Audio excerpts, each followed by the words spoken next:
Hey everybody, welcome to today's episode of Dirtycakes Live at 5. Attached as always is the charity, and the charity this month is Music Cares. Please check them out, they do amazing things for everybody. Also, don't forget to subscribe, and we're on all the podcast networks, as well as on YouTube and here on Instagram every Wednesday and Friday here at 5 o'clock. In today's episode, we're going to be joined by Mr. Finn McKenty. Somebody who I've been following for a long time. Love his work. He's both on YouTube. He's also got a great Patreon that I'm a supporter of. He is also known as Mr. Punk Rock MBA. He does a great program there. It's helping out students and giving a lot of great lessons in the history of punk rock, as well as business and some other things. So today, we're going to be talking about a lot of great business stuff. Hey, Finn, I see that you're in here. Just request to join. There we go. So anyway, Finn's coming on the show here any second, as soon as we get the Instagram together. And I'd also like to thank Liquid Death, as always. Hey, Finn. Hey there. Just trying to make my phone not fall over. What's that? Trying to make my phone not fall over. There you go. There you go. Well, thank you very much, man. I know you're a busy guy. I really appreciate your time. Thank you so much for coming on here. I've been a big fan of yours for a long time, and I've been trying to tell people it's Punk Rock MBA. People don't know, I'm a Patreon supporter of yours. I've also... Thank you. I appreciate that very much. Both of your YouTube channels, not just the Punk Rock MBA, which I found in it as trying to promote this band, but also the business stuff, because I, too, have a background in advertising and marketing and worked in the ad world and all sorts of stuff. I think we share that in common, and I, too, also didn't really get over the hump till a little after 30. So we have you, me, and Adam Carolla all have that in That's common. right. Yeah. Absolutely. So, I know you only have a couple minutes, 15 minutes or so. So I don't want to, go over too much. But I was really excited to bring you on, because of all the marketing stuff and because of all the business stuff. We've had rock stars in. We're having like the backstage conversation. But I think one of the things that we're trying to do with this is not only give people an access to the backstage between rock stars and what that looks like, but also ways to help them out, especially in this thing.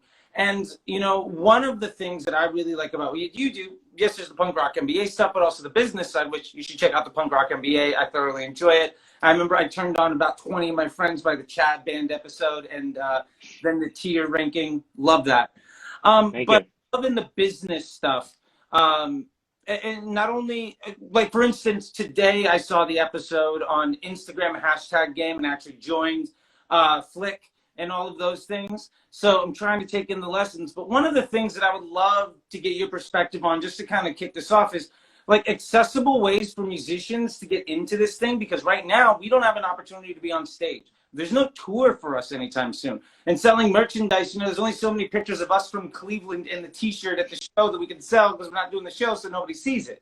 You know what I mean? So I would love to know from your perspective, what are you seeing in artists for this kind of like accessible hustle for musicians, and something where, I'm adept, but I have two bandmates that are not in any way. And I've been trying to get them just like something going on, Well, I think that the main thing for any artist watching this is you got to flip the switch in your head of thinking of yourself not as a musician, but an entertainer. Your job is to be an entertainer, which sometimes means playing music, but it doesn't always mean that.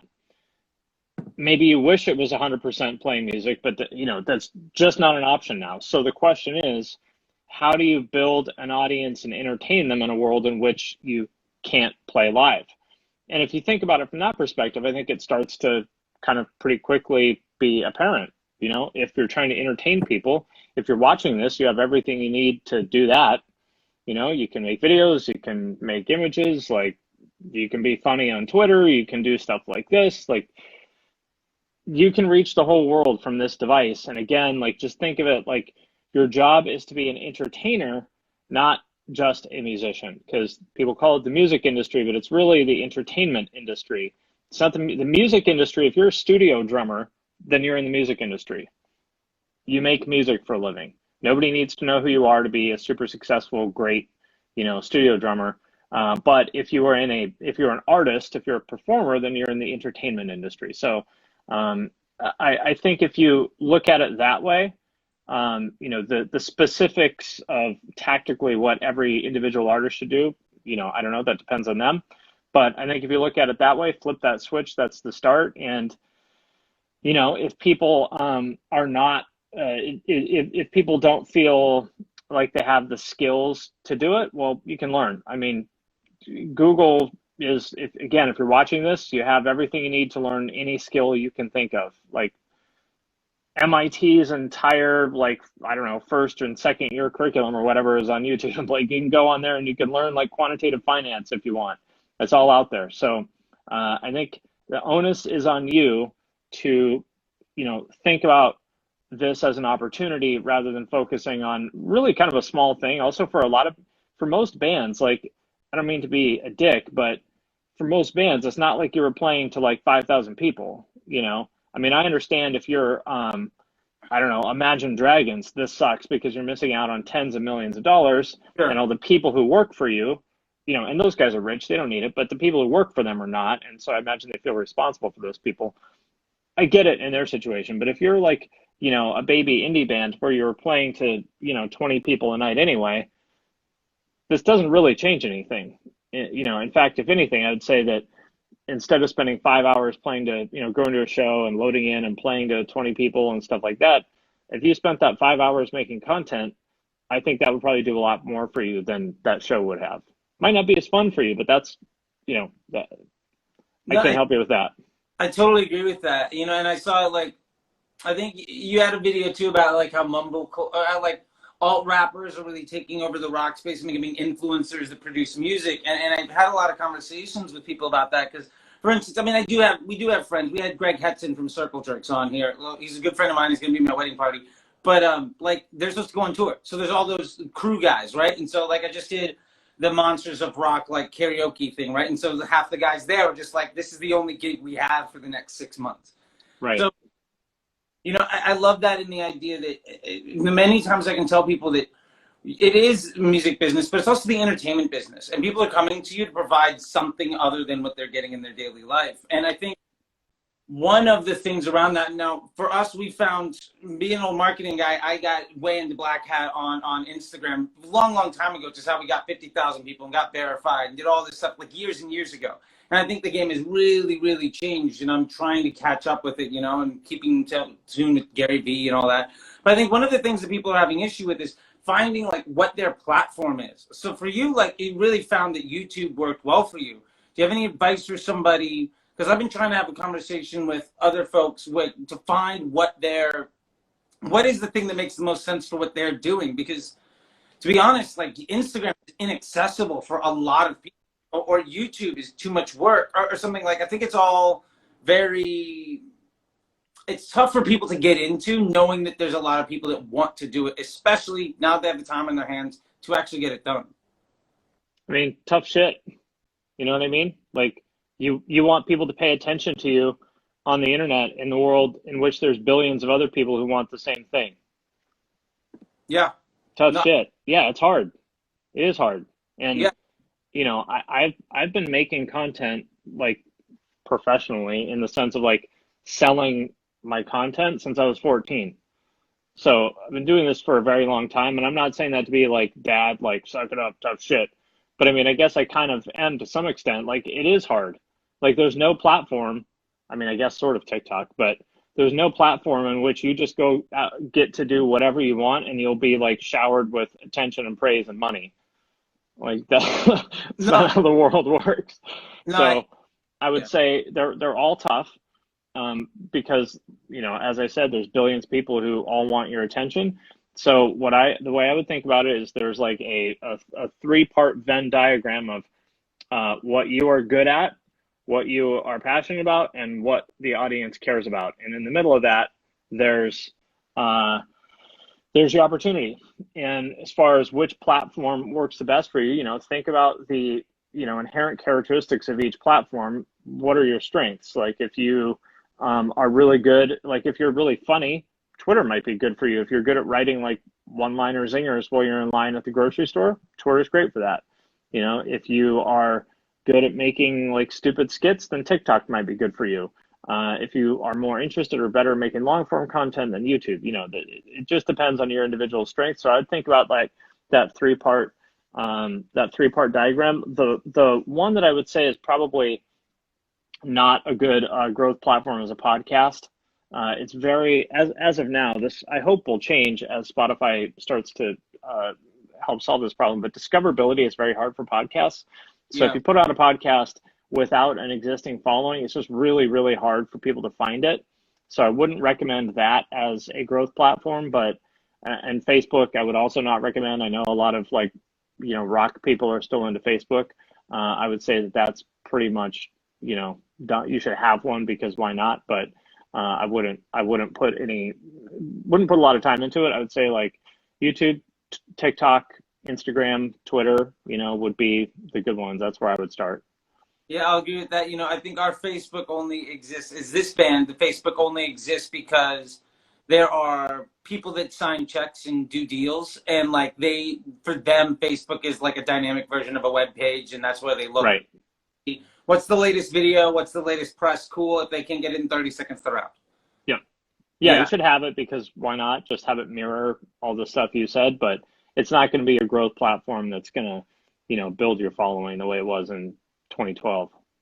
Yeah, no, absolutely. And again, I think doing this stuff for other brands and stuff, I remember when it was getting page-like campaigns was the only thing everybody wanted, and then it just fizzled up and dry, and then as soon as they introduced a conversion pixel event inside Facebook, the page-like thing basically completely decimated, and that business doesn't exist anymore. I want to be mindful of your time because I know you're a busy guy and you got a lot of things going on. But I did want to ask, just out of all of this, I know that the world has changed and whatnot. What to you is the most exciting thing about the next 6 months as far as yourself and other opportunity that you see coming up? Because I think in any time where there's an instability, there's an opportunity. Yeah. I think in us, for instance, it was making this show, trying to do this thing and just releasing videos once a month instead of releasing albums because now we don't have a tour to promote. So we've pivoted and really gotten to be excited about the minutia that we normally weren't. And so for you as somebody that is more, in what you're doing, I'm really curious as to what's the most exciting stuff about this and the opportunity coming up.